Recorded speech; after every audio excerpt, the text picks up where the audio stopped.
El llamado era cruel, pero irresistible, y despidiéndose mentalmente con enorme tristeza de todas las alegres esperanzas que estimularon sus actos durante aquel día terrible, y que en cierto momento parecieron estar a punto de convertirse en realidad, Quintín, como un espíritu que, contrariando su voluntad, obedece a un talismán cuyo influjo no puede resistir, acompañó a Trutchen la casa del pabellón, donde llegó justamente a tiempo para defender al síndico y a la casa de la furia de la soldadesca. Entretanto el rey y el duque de Borgoña entraban en la ciudad a caballo por una de las brechas. Ambos llevaban armadura completa, pero Carlos, cubierto de sangre desde el penacho hasta la espuela, lanzó su corcel al galope por la brecha que Luis pasó con el paso tranquilo de quien dirige una procesión. Despacharon órdenes para detener el saqueo de la ciudad, que ya había comenzado, y para reunir a sus tropas dispersas, y ambos príncipes se dirigieron a la gran iglesia, tanto para proteger a los numerosos habitantes respetables refugiados allí, como para realizar una especie de consejo militar después de haber oído misa. Ocupado como otros oficiales de su categoría en reunir a sus subalternos, Lord Crawford halló al desembocar en una de las calles que van hacia el Mosa acuchillada, que caminaba tranquilamente rumbo al río, arrastrando por los cabellos ensangrentados una cabeza humana con tanta indiferencia como si se tratase de un trofeo de caza. Hombre, Ludovico, dijo su comandante, ¿qué hacéis con esa carroña? Es todo lo que queda de un trabajo que emprendió mi sobrino y estuvo a punto de terminarlo, pero al cual le di 2 toques finales. Un pobre muchacho al que despaché al otro mundo y me pidió que arrojara su cabeza al Moza. Los hombres suelen tener caprichos muy raros cuando la parca llama a su puerta, pero la parca tiene que bailar con todos nosotros en su oportunidad. ¿Y vais a arrojar esa cabeza al Moza? Le preguntó Crawford mirando con mayor atención aquel horrible trofeo de la muerte. Claro que sí. Si se niega a un moribundo su último pedido, se corre el peligro de ser acosado por su espíritu, y a mí me gusta dormir tranquilo por las noches. Pues deberías desafiar al fantasma, porque a fe mía que esa cabeza vale más de lo que pensáis. Venid conmigo, ni una palabra más. Venid conmigo. Bueno, pues en realidad no le hice ninguna promesa, ya que su cabeza estaba separada del cuerpo antes de que la lengua terminase de hacer su pedido, y si no le he temido cuando estaba vivo, por San Martín de Tours, no me asustará tampoco después de muerto. Además, mi compadre, el alegre párroco de San Martín, me dará un frasco de agua bendita. Una vez oficiada la misa en la catedral de Lieja y restablecido un relativo orden en la aterrorizada ciudad, Luis y Carlos, rodeados por sus pares, se dispusieron a escuchar las demandas de quienes se creyeron con derecho a recompensa por los servicios prestados durante la batalla. Los relativos al condado de Croix y a su hermosa dueña fueron recibidos con preferencia, pero con gran desencanto para los numerosos aspirantes que se juzgaban ya dueños del tentador premio. Parecía que la duda y el misterio envolvían sus pretensiones. Clavecoeur mostró una piel de jabalí como la que acostumbraba usar de la Marque.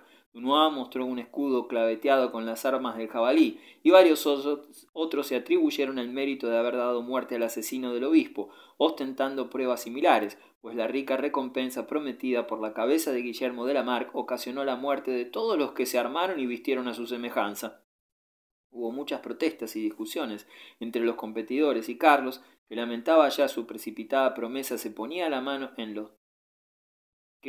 mano y los bienes de su vasalla a merced de la suerte, empezaba a confiar en que hallaría los medios de dejar de lado todas esas confusas reclamaciones, cuando entró en el círculo Crawford, quien llevando de la mano acuchillada, lleno de vergüenza y cortedad, como un gran mastín que es arrastrado contra su gusto, dijo: retirad vuestras pieles y hierros pintados, solo el que ha dado muerte al jabalí puede mostrar los colmillos. Y así diciendo arrojó al suelo la cabeza ensangrentada, que fue reconocida fácilmente como la del jabalí de las Ardenas, por la rara configuración de las quijadas, parecidas, por cierto, a las del animal cuyo nombre llevaba. Crawford, dijo Luis, mientras Carlos permanecía en silencio, desagradablemente sorprendido, supongo que es alguno de mis fieles escoceses el ganador del premio. Es Ludovico Leslie, señor, a quien llamamos Cuchillada. ¿Pero es noble?, preguntó el duque. ¿Es de sangre azul? De lo contrario, mi promesa queda anulada. Es una madera un poco mal tallada, repuso Crawford, mirando hacia el poco gracioso arquero, avergonzado al sentirse blanco de todas las miradas, pero me consta que es una rama de los Roth, tan nobles como cualquier casa de Francia o de Borgoña, ya que se dice de su fundador: halló el caballero entre la costa y el mar, y allí mismo lo fue a matar. No hay remedio, entonces, dijo el duque. La heredera más hermosa y rica de Borgoña deberá ser la esposa de un rudo mercenario como este, o morir recluida en un convento, y es la única hija del fiel Reginaldo de Croix. Veo que me precipité. Y una nube de tristeza le invadió con gran sorpresa de sus pares, que rara vez le veían dar la menor prueba de arrepentimiento por las consecuencias de cualquiera de sus resoluciones. Esperad un momento, dijo Lord Crawford, tal vez salga todo mejor de lo que teme vuestra gracia. Oíd lo que tiene que decir este caballero, y dirigiéndose a Cuchillada agregó, hablad, hombre, de una vez, o reventad. Pero el tosco soldado, aunque se daba maña para expresarse con bastante claridad ante el rey Luis, a cuya familiaridad estaba acostumbrado, no se sintió capaz de anunciar su resolución delante de una asamblea tan notable como aquella en que se encontraba, y después de haber dado la espalda a los príncipes con el preludio de una risa entrecortada y 2 o 3 ridículas contorsiones, solo alcanzó a decir «Sander Splaggenhau», y el resto se le quedó en la garganta. Con el permiso de vuestra majestad y vuestra gracia, intervino Crawford, hablaré en nombre de mi paisano y antiguo camarada, a quien un adivino de su tierra pronosticó que la fortuna llegaría a su casa por medio del matrimonio.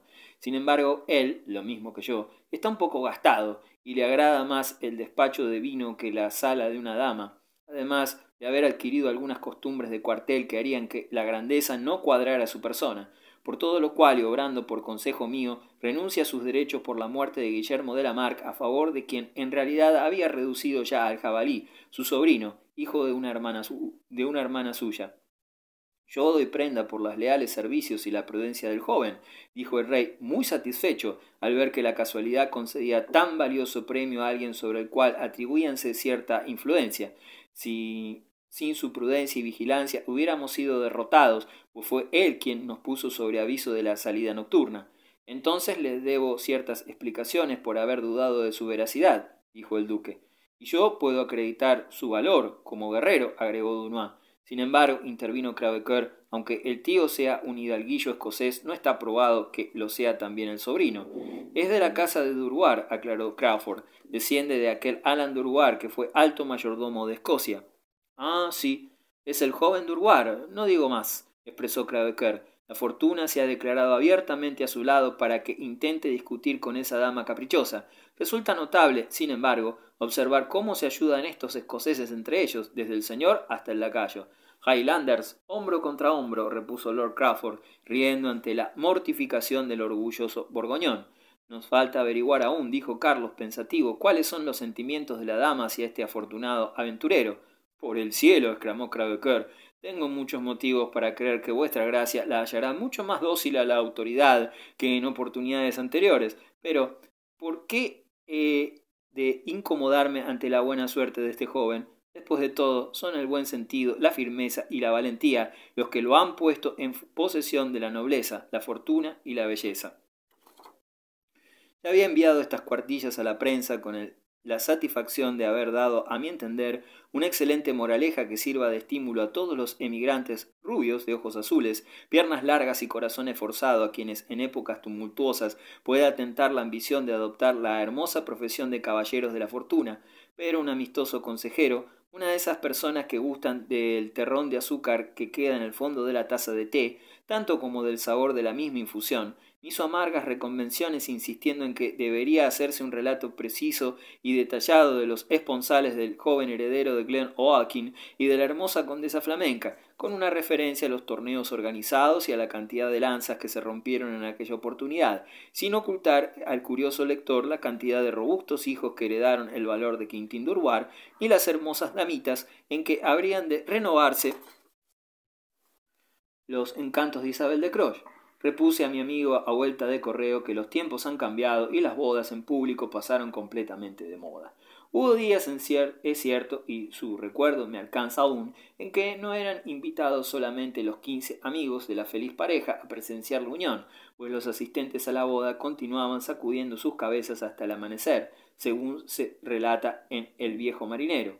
Comíase la torta de bodas en la cámara nupcial, era arrojada la media por el aire y se luchaba por la liga de la novia en presencia de la pareja, a la que el himeneo había convertido en una sola carne. Los escritores de aquellos tiempos seguían las costumbres de entonces al detalle, no escatimaban un rubor a la novia, ni una mirada cariñosa al marido, ni un diamante en el cabello de la dama, o un botón en el chaleco del caballero, hasta que al final dejaban a los protagonistas en el lecho. Pero qué poco de acuerdo está todo esto con la modestia que guía nuestras modernas novelas, tan dulces y tímidas, a alejarse de la pompa y el boato, de la admiración y la lisonja, o buscar la libertad de una posada, como el honrado Shenstone. Buscad la libertad en una posada. Lo cierto es que un relato de la publicidad con que se agasajaba a una desposada en el siglo XV debe parecer ahora muy desagradable. Isabel de Croix sería considerada por el lector muy por debajo de la muchacha que ordeña y hace los más bajos menesteres, pues aún esta misma rechazaría en el pórtico de la iglesia su mano al zapatero que le propusiera celebrar sus nupcias con tal ostentación, en lugar de subir al imperial de la diligencia para pasar la luna de miel de incógnito en Deptford o Greenwich. Por todo esto no diré una palabra más del asunto y me retiraré de la boda como lo hiciera Ariosto de la de Angélica, dejando que quien así lo desee ponga de su cosecha los detalles que falten con arreglo a la fantasía de cada uno. Algún bardo mejor cantará, en feudal manera, cómo abrió sus puertas el castillo aquel, cuando hermosura y riqueza su heredera entregó al valiente y discreto doncel, que en pos de aventura de Escocia viniera. Fin.